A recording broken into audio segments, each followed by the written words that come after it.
क्या अखिलेश यादव के साथ मिलकर रोहिणी घावरी नगीना सांसद चंद्रशेखर आजाद को सबक सिखाना चाहती हैं?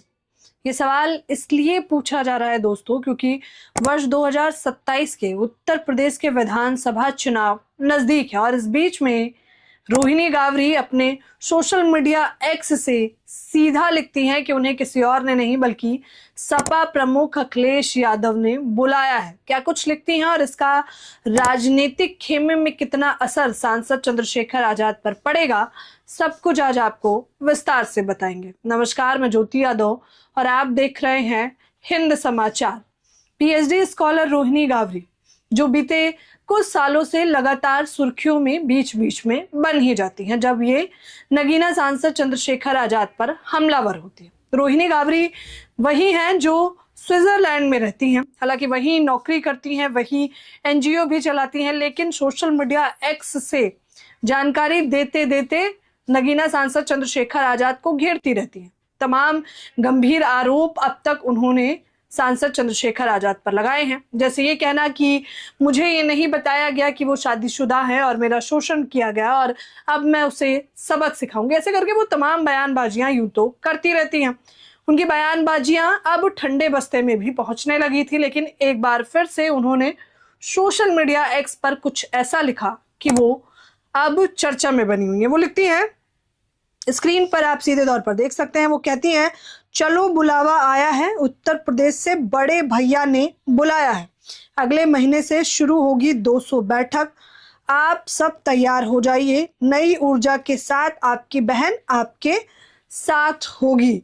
जय हिंद। ये रोहिणी जानकारी दे रही हैं कि उत्तर प्रदेश के चुनाव में 1-2 नहीं 100-200 सीधे तौर पर वो जनसभाएं करेंगे और बुलावा किधर से आया है?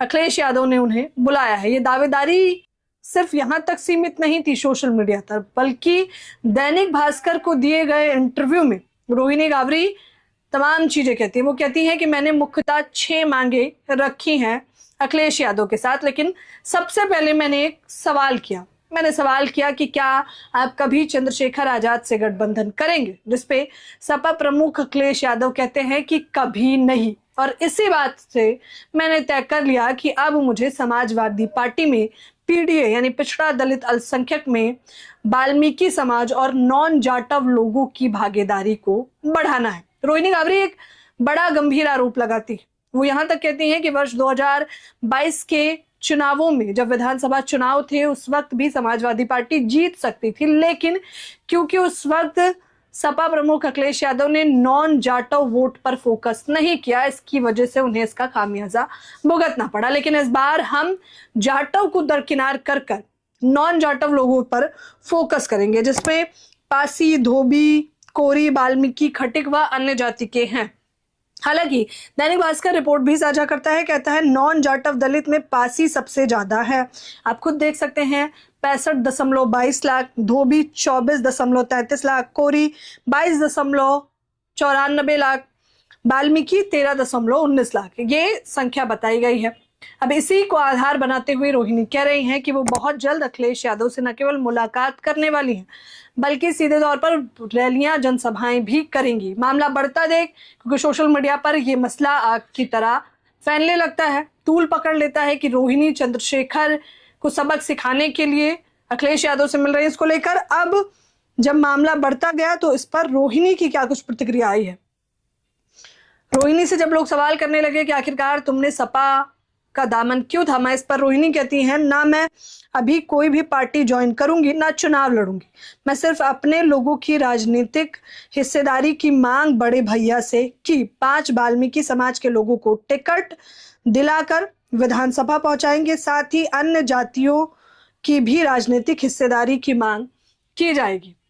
यानी कि वो सीधे तौर पर कह रही हैं कि नॉन जाटव को हटाकर जो नॉन जाटव लोग हैं, मुख्य तौर पर वाल्मीकि समाज के लोगों पर ध्यान देने की बात उन्होंने कही। अब इसका सबसे अहम और बड़ा सवाल दोस्तों ये है कि क्या इसका असर चंद्रशेखर आजाद के राजनीतिक करियर पर पड़ेगा, तो इसमें कोई दो राय नहीं है। अगर समाजवादी पार्टी का दामन थामती हैं रोहिणी और उसका साथ मिलता है, उन्हें कोई टिकट मिलती है या फिर वो चुनाव लड़ती हैं या फिर वो जनसभाएं में जाती हैं, तो जिस प्रकार से उन्होंने सोशल मीडिया पर चंद्रशेखर का मुद्दा भुनाया और खुद को अबला बेचारी नारी दिखाया, ठीक उसी प्रकार से वो रैलियों में जाकर, जनसभाओं में जाकर भी यही करने वाली है। यानी कि आम जनता का सिंपैथी का वोट बैंक उन्हें मिल सकता है। इसको लेकर रोहिणी यहां तक कहती है कि ब्राह्मण समाज के लोगों का भी उन्हें भरपूर समर्थन मिला हुआ है और वो कहती है कि मैं आज स्विट्जरलैंड में हूं, इसमें बड़ा योगदान ब्राह्मण समाज के लोगों का भी है। यानी कि वो समझ पा रही हैं कि जाटव को साइड करके, क्योंकि चंद्रशेखर जाटव बिरादरी से,